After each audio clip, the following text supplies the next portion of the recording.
ఇప్పుడు గతంలో తెలంగాణ పార్టీని గౌరవ మాజీ ముఖ్యమంత్రి పదవులు వీరు ఒకటే పెట్టుకున్నారు.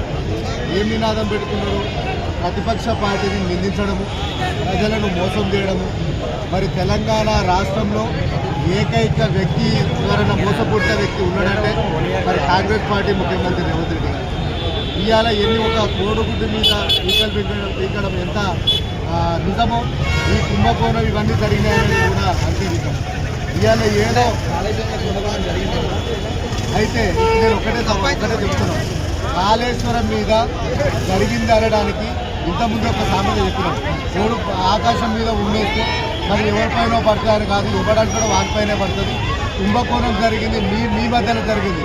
ఓటుకునేడు కేసుల్లో మీరు తెలంగాణ రాష్ట్రంలో ఆనాడు 1,00,000 ఎకరాల మాగాని అని, నీళ్లు నిధులు నియామకాలని, అదేవిధంగా కేసీఆర్ గారు ఇవాళ బంగారు తెలంగాణను చేశారు. ఆ బంగారు తెలంగాణలో ఒక కలుపు మొక్కలాగా ఇవాళ కాంగ్రెస్ ప్రభుత్వం ముఖ్యమంత్రి రేవంత్ రెడ్డి గారు తయారైంది.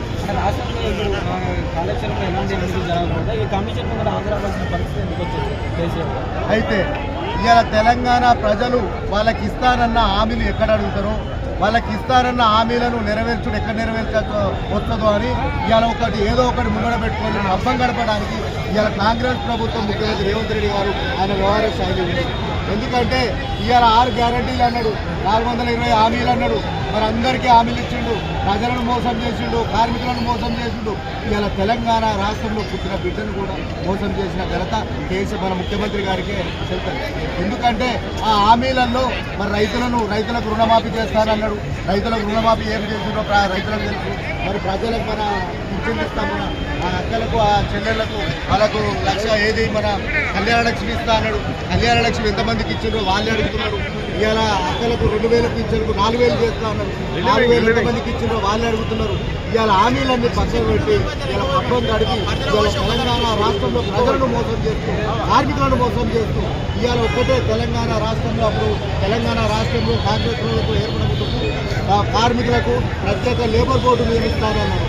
ఆటో కార్మికులకు సంవత్సరానికి 12,000 రూపాయలు ఆటో వృత్తి ఇస్తున్నారు. ఇలా తెలంగాణ రాష్ట్రంలో 1,50,00,000 పైగా కార్మికులు ఉంటే మరి రైతులు మరణిస్తూ ఉన్నారు, ఆటో కార్మికులు మరణిస్తూ ఉన్నారు. ఇంతవరకు పట్టించుకొని ప్రభుత్వం మీద ఉందంటే కాంగ్రెస్ ప్రభుత్వం ముఖ్యమంత్రి రేవంత్ రెడ్డి గారు. ఇప్పుడు 80,000 కోట్లతో కాంగ్రెస్ చెప్తా ఉన్నారు తీవ్ర అవినీతి జరిగింది. ఇవాళ 1,00,000 కోట్ల ప్రాజెక్టులు కుంభకోణం 1,00,000 కోట్ల జరిగింది, 1,00,000 జరిగిందంటే ప్రజలందరికీ తెలుసు కదండి. ఇది వాళ్ళు ఏ విధంగా మాట్లాడుతున్నారు, ఏ విధంగా కుంభకోణాలు మాట్లాడుతున్నారు, ఏ విధంగా అనేది ప్రజలకే అర్థమవుతుంది. ఇలా వాళ్ళు ఎన్ని మాట్లాడినా కూడా ఇంతకుముందు మనం ఒకటే అనుకున్నాం, వాళ్ళు కళ్ళబొల్లి మాటలు చెప్పి తెలంగాణ రాష్ట్రంలో ఇంకా ప్రజలను మోసం చేద్దాము, ఇంకా మళ్ళీ మేము ఏదో చేస్తామని అనుకుంటున్నారు. కానీ వీళ్ళు చేసే వ్యవహారం, వీళ్ళు చేసేది 16 నెలలు తెలంగాణ రాష్ట్రంలో ప్రతి ఒక్కరికి అర్థమైపోయింది.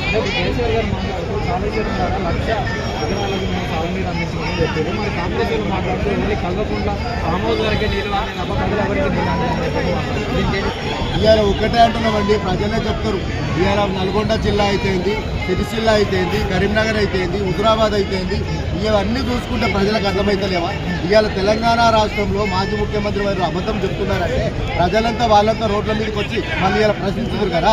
ఇవాళ ఎంతమంది పచ్చగా పలవరించి తెలంగాణ రాష్ట్రంలో ఎంతోమంది రైతులు మన తెలంగాణ ప్రభుత్వం ఏర్పడినాక వాళ్ళకి రైతు బంధు విషయంలో కావచ్చు, వాళ్ళకి పంటలు పండి ఇన్ని కోట్ల పంట ఎట్లా పండిందండి వాళ్ళకి నీళ్లు రాకపోతే. ఇదొకటి గమనించాలి. ఏంటంటే ఎదుటోని మీద అబద్ధపు ప్రచారాలు చేసి గద్దెనెట్లయితే ఎక్కినామో ఇప్పుడు కూడా అదే విధంగా అబద్ధపు ప్రచారాలు చేసి కాలము పబ్బం తీస్తూ ఉంటాం. ఇది మళ్ళీ రానున్న రోజుల్లో తెలంగాణ ప్రజలను మభ్యపెట్టడానికే తప్ప వీళ్ళు చేసేది ఒక్కటి కూడా డెవలప్మెంట్ కాదు. ఇలా రానున్న రోజుల్లో తెలంగాణ ప్రజలే బుద్ధి చెప్తారని ఇలా ప్రజల పక్షాన మేము డిమాండ్ చేస్తూ ఉన్నాం, హెచ్చరిస్తాం. రాష్ట్రంలో చారిత్రాత్మక ప్రాజెక్టు కాళేశ్వరం చెప్తా ఉన్నాం. అవునండి, ఇప్పుడు తెలంగాణ రాష్ట్రంలో శ్రీశైలం ప్రాజెక్టు కట్టింది. గతంలో టీడీపీ ప్రభుత్వంలో కట్టినారు. అక్కడెక్కడ ఒకటి ఇప్పుడు పెద్ద ప్రాజెక్టులల్లో ఏదో ఒకటి పిల్లలు కుంగినందుకు అది మొత్తమే కూలిపోయింది, అది కాలిపోయింది. అందుకని నీళ్లు రావట్లేదు. దాంట్లో నీళ్లు ఎన్ని 1,00,000 ఎకరాలకు మన తెలంగాణ రాష్ట్రం మొత్తం నీళ్ళు దాన్ని రిపేర్ చేసుకొని వీళ్ళు ఇవాళ చేస్తే ఆ ఉన్న వాటర్ కూడా రిటర్న్ పోకుండా ఇవాళ తెలంగాణ ప్రజలకు అందుకుంటాయి. ఇవాళ వీళ్ళు దాన్ని ఏదో పెద్దగా చేసి భూతద్దంలో పెట్టి వీళ్ళని ఎందుకంటే ఎటు పెట్టి వీళ్ళ మీద ఎక్కడ తప్పు దొరకట్లేదు, వీళ్ళని ఏదో విధంగా తెలంగాణ రాష్ట్రంలో ప్రజలకు ఏదో విధంగా వీళ్ళని అబద్ధం ప్రచారం చేయాలని చేస్తున్నాయి. గతంలో ఇప్పుడు ఒకటి రిపేర్ వచ్చినప్పుడు దాన్ని చేసిన సత్తా లేదా, ఇంజనీరు లేదా, అదంతా లేదా, ఆ వ్యవస్థను పక్క పట్ట తప్ప తప్పు పట్టేయడానికి తప్ప వీళ్ళు చేస్తున్న వ్యవహారాలు మాత్రం ప్రజలు తెలంగాణ రాష్ట్రం ప్రజలందరికీ అర్థమైంది.